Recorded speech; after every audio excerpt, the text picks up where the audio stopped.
أعوذ بالله من الشيطان الرجيم بسم الله الرحمن الرحيم لا يسمعون فيها لغوا ولا تأثيما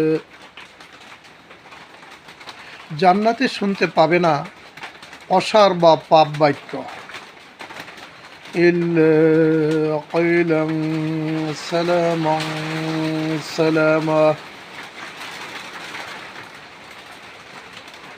সালাম আর সালাম বাণী ব্যতীত।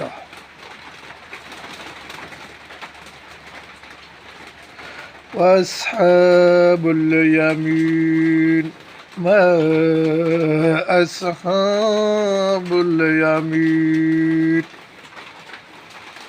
আর ডান দিকের দল কতই না ভাগ্যবান ডান দিকের দল।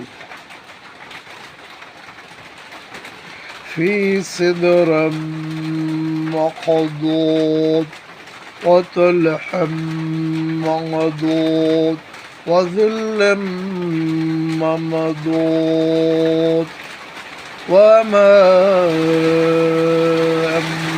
মাসকুব।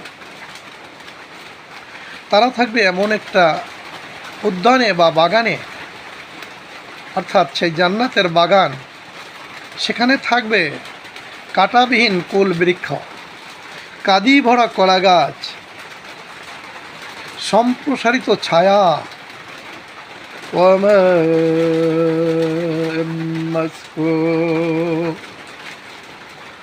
সাদা প্রবাহমান পানি, وفاكهة قاصرة لا مقطوع ولا ممنوع প্রচুর ফলমূল যা কোনোদিন শেষ হবে না এবং নিষিদ্ধ হবে না। وفرش مرفوعة إنا أنشأناهن إنشاء فجعلناهن أبقا। আর থাকবে সমুন্নত শয্যা সঙ্গিনী, তারা হলো সমবয়স্কা, সোহাগিনী এবং আদরিণী। লিআসহাবিল ইয়ামিন, ডান দিকের লোকদের জন্য থাকবে এই সমস্ত আল্লাহ প্রদানকৃত নিয়ামত। সুল্লাতুম মিনাল আওয়ালিন ওয়া সুল্লাতুম মিনাল আখিরিন, তাদের বিচারে কিছু সংখ্যক হবে পূর্বপুরুষদের মধ্য থেকে এবং কিছু হবে পরবর্তীদের মধ্য থেকে। আল্লাহ যেন সেই পরবর্তীদের মধ্যে আমাদের থাকার তৌফিক দান করেন। সাদাকাল্লাহুল আলিয়্যুল আযীম। সম্মানিত সুধী শ্রোতা মোমেন মুসলমান ভাই ও বোনেরা, বর্ণিত আয়াতসমূহের মাধ্যমে আল্লাহ পাক জান্নাতের বর্ণনা দিয়েছেন, জান্নাতের যে নিয়ামত দান করবেন সে সম্পর্কে বলেছেন। অর্থাৎ জান্নাতে কোনো অসার, পাপ বা কটু বাক্য শোনা যাবে না। সেখানে শুধু থাকবে সালামাং সালামা, সালাম আর সালাম ব্যতীত, অর্থাৎ শান্তি আর শান্তি। আর এগুলো থাকবে ডান দিকের লোকদের জন্য, আর ডান দিকের লোকেরাই হলো ভাগ্যবান, তারাই হবে জান্নাত। আল্লাহ পাক যেন আমাদেরকে ডান দিকে অবস্থান করে জান্নাতে যাওয়ার তৌফিক দান করেন। আর সেই জান্নাতের উদ্যানে বা বাগানে থাকবে কাঁটাবিহীন কুল বৃক্ষ, কাদি ভরা কলা গাছ, সম্প্রসারিত ছায়া, সাদা ধবধবে পানি, অর্থাৎ প্রবাহমান পানি, নহর সমূহ, দুধের নহর, মধুর নহর থাকবে সেখানে। আর থাকবে সমুন্নত শয্যা সঙ্গিনী, তাদেরকে আল্লাহ পাক সৃষ্টি করেছেন বিশেষ রূপে। তারা হলো কুমারী, সোহাগিনী, আদরিণী। জান্নাতের হুরদের কথা আল্লাহ পাক বলেছেন। আর এটা থাকবে ডান পার্শ্বওয়ালাদের জন্য। আর এদের অনেকে হবেন পূর্ববর্তীদের মধ্য থেকে, আর অনেকে হবেন পরবর্তীদের মধ্য থেকে।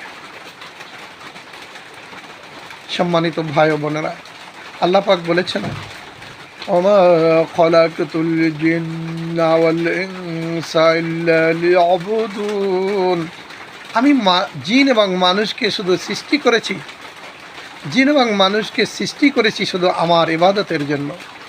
তাই আল্লাহ পাক দিন এবং রাত্র মিলিয়ে 24 ঘন্টায়, দিনে যেমন জহুর এবং আছরের 2 ওয়াক্ত নামাজ, আর রাত্রে মাগরিব, ইশা, ফজর 3 ওয়াক্ত নামাজ, মোট সর্বমোট 5 ওয়াক্ত 5 টাইম প্রেয়ার্স ফরজ করেছেন। আর বলেছেন আল্লাহ রাসূল, জান্নাতের চাবি হলো সালাত বা নামাজ, আমরা যেন 5 ওয়াক্ত নামাজ জামাতের সাথে আদায় করি। সম্মানিত মা ও বোনেরা যেন সময় মতো নামাজ আদায় করেন, এই অনুরোধ রইল। আল্লাহ পাক অন্য আয়াতে বলেছেন,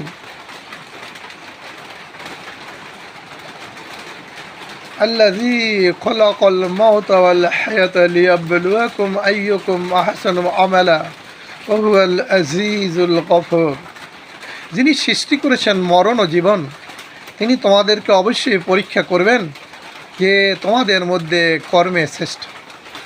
আর আল্লাহ হলেন ক্ষমাশীল, পরাক্রমশালী। বর্ণিত আয়াতে আল্লাহ পাক জানিয়েছেন তিনি আমাদেরকে অবশ্যই পরীক্ষা করবেন কে আমাদের মধ্যে কর্মে শ্রেষ্ঠ, কাজে শ্রেষ্ঠ।